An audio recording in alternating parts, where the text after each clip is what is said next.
How much fun is it for you to have this day out here? Oh, it's a blast. That's one of the first things we put on the calendar every year. You know, we do a day in the fall, and then in the spring we do a county fair.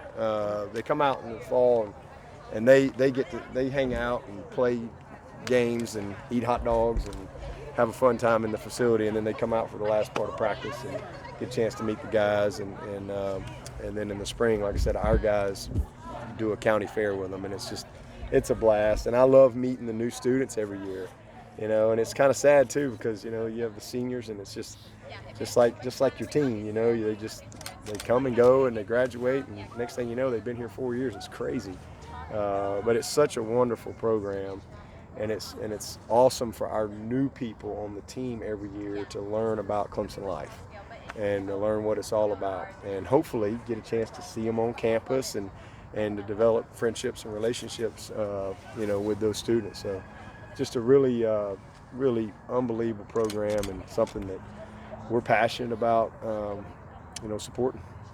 How important is this for the athletic program to have that kind of relationship with the university? I mean, it's a connection that's, I would think, very important for the team. Yeah, no question. And, it really goes back to just kind of how I was shaped my 7 years with Coach Stallings. John Mark was at practice every day, and I grew up, with a young lady named Sue Ann DeBoer, and she was Down syndrome back in Alabama, and I played ball with her brother. And then I get to Alabama, and John Mark's there every day for 7 years. I'm with him as a player and a coach, and just watching how Coach interacted with John Mark and how he just involved him in everything, and how John Mark just became a part of our team. And he knew everybody, and even though sometimes people may look different, learning is for everyone, and we're all people, and we're all made in God's image. That's just what I believe, and so it's great perspective, I think, especially for these big, strong, fast athletes that sometimes can lose perspective. I think it's great perspective to see such happy people, that maybe sometimes the world may look at and see that, maybe they have a disability or something, but God, their joy, their attitude is amazing, and they're just love of life, and they're just so talented, and they're smart, and they're I mean, it's as competitive to get in the Clemson Life program as it is to get a scholarship to come play football at Clemson. It's incredibly competitive, and it's something that I got exposed to many years ago. I didn't even know we had a Clemson Life, and it was something that we found out about, and so we got involved. And then obviously David graduated and became a part of our staff, and Marsden works out in the front for us, but it became a very key part of our foundation in raising money, so that we can help them bring in as many kids as they can. So it's an unbelievable program that empowers and equips these young people to live on their own and to get the skills that they need to be successful in life. How do you see it affect the kids? Didn't go on all the way back to John Mark, just being around the athletes. Yeah, just again, perspective, just perspective, and taking what you have and making the best of it, and not letting other people label you. I always say the only disability in life is a bad attitude, and that to me is so true. If you have the right type of attitude, then you got everything. Is this team, considering that post UNC is an open week, been as dialed in as you would hope? Good week of practice. Yeah, it's been good. Yeah, they're just kind of another Wednesday for us, going about our business, and this is a team that's more than, I think this team can beat anybody in our league that we're getting ready to play. Certainly can beat us. So we've got a lot of work to do between now and game time to get ready mentally, physically. But we've had a solid week, and everybody's looking forward to going up there and hopefully playing our best game and hopefully looking like a football team that's played 4 games. And it's been coached and corrections have been made. And, you know, we're not a young team anymore. We've played 4 games and we've had a month of camp. And we need to act like it, and we need to play like it.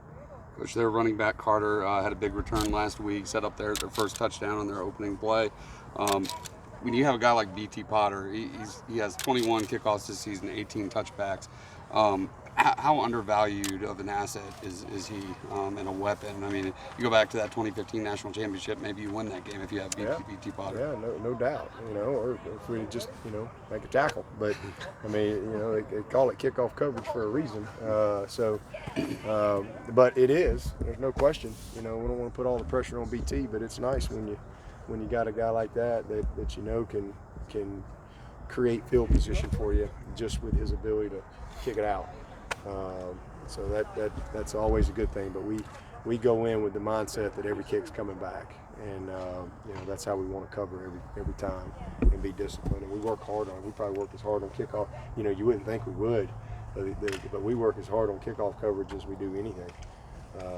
You know, us coaches, we cover every kick in practice, every Monday, every Tuesday, every Thursday. Every time the ball we kick, we all cover it. All of us coaches, everybody lines up and we cover right behind them. And it's just it's a mindset that we've created. And but it's nice when you got a guy that can bomb it like that and take, you know, hope they're going to bring it back. They're going to be bringing it back from deep in the end zone. And we like our odds with that. We saw Justin and those guys on the jug machines. How's he looking in practice all week? Justin Ross? Yeah. Good. It's been great. He feels great. You know, he really felt good Saturday. He felt really good. He really wanted to play. But I just, you know, we really had limited him all week, and just didn't want it to be a lingering thing. Again, he's